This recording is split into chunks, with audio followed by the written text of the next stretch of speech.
Hello, I'm Andrew Dyer, and welcome to another edition of the Roundball Report, the only show in the area dedicated to highlighting the excellence of the high school, college, and professional basketball teams which play in the Washington metropolitan area. And here with me again is my co-host, the one and only Coach Nikki Lewis. Nikki, welcome. Thank you. Now, last week we had you in the guest chair, and you predicted, you and Coach Fly, to his credit, predicted that the Mystics would make the playoffs and win 2 of their last 3.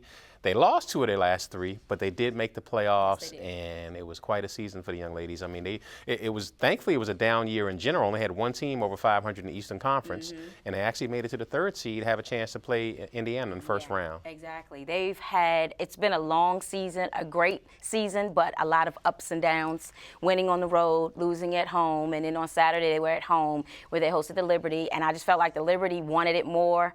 They really had something to prove, so they came out, they shot the ball well. Swin Cash started. Where's she been all season? We don't know, but she was there on Saturday. Right. She showed up to play. But the Mystics have done very well. Taylor Hill's back in the lineup. She's not getting a lot of minutes, but she is back in the lineup, so hopefully you'll see more of her in the playoffs. Right, and who else was there were Tylar Abrams was at the game on Wednesday, and Nikki was there in the home season finale on Saturday, and they're going to do this 2-part package closing up the end of the Mystics home regular season. So check it out. We're here in the middle of the playoff atmosphere as the Washington Mystics take on the Chicago Sky at the Verizon Center. The game came down to, I think, they made tough contested shots that we didn't make. I mean, that's the shooting percentage different. I mean, we got up 8 more field goal attempts than them because we took care of the ball today. But, Deladon comes in and goes 7 for 9, and she makes probably 3 or 4 of those with a hand in her face, one falling sideways, one over the top of somebody, and, ours didn't go. I mean, we were so bad, 3 for 17 in the first quarter that, you dig yourself a hole. I thought that after the first quarter, for the most part, we played, good basketball. But I'm looking out there, and I'm looking at fouls, Deladon, Prince, Quigley. They have Vandersloot coming back. That's one of the 4 or 5 most talented teams in the league, and without 2 players, we had a chance to win. You're playing in the paint, but you're playing against Sylvia Fowles today with 1 inside post player. We don't have Kia Vaughn today. Emma was a little bit reluctant to shoot today. Breland, Deladon, Fowles. That's the reality. It's not what needs to change is not shoot 35% and shoot 40-something%, and it's really that simple. Unfortunately, the Mystics were unable to pull out a win here tonight at the Verizon Center. 69-72 was the final score. The Mystics will attempt to clinch a playoff spot this weekend. I'm Tyler Abrams, passing it off to you, Nikki. Thanks for the pass, Taylor. We're here checking out the playoff-bound Washington Mystics take on the New York Liberty. I don't know if we were flat from last night, but we were bad in the first half.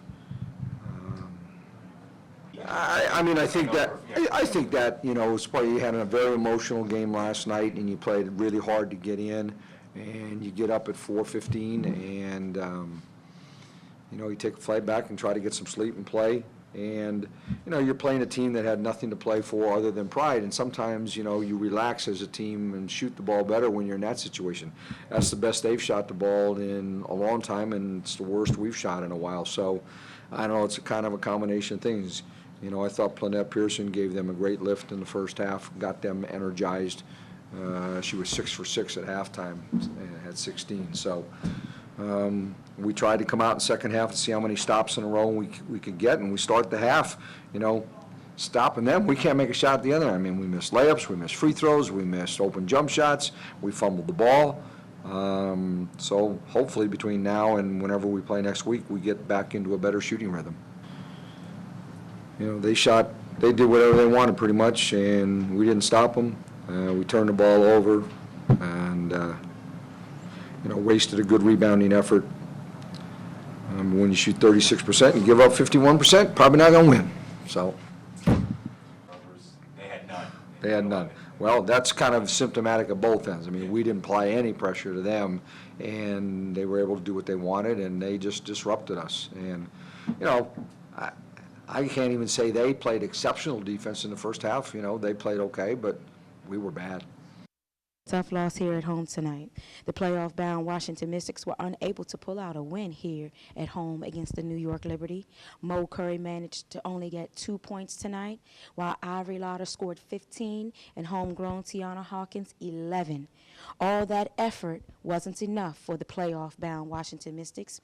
Stay tuned. First home game will be here next week. I'm Nikki Lewis for the Roundball Report. Back to you guys at the studio. Great job, Nikki and Tyler. And now we're going to continue to discuss the Washington Mystics quickly, and then we're going to transition to our next guest. And Nikki, as we mentioned, the Mystics did make the playoffs. Yes, hopefully by the time they play the game one in Indiana on Thursday, the young ladies will have recovered and have a chance. And actually, it's a very favorable matchup for them. Yes, I mean, Indiana's played well, and the danger thing is they've always got, when you got Tamika Catchings, a former MVP, it's always dangerous when it comes playoff time. It is, and I'm hoping that they get a little bit of rest, because as you saw against New York, they were tired. And just like Coach Tebow said, they just got in at 4 a.m.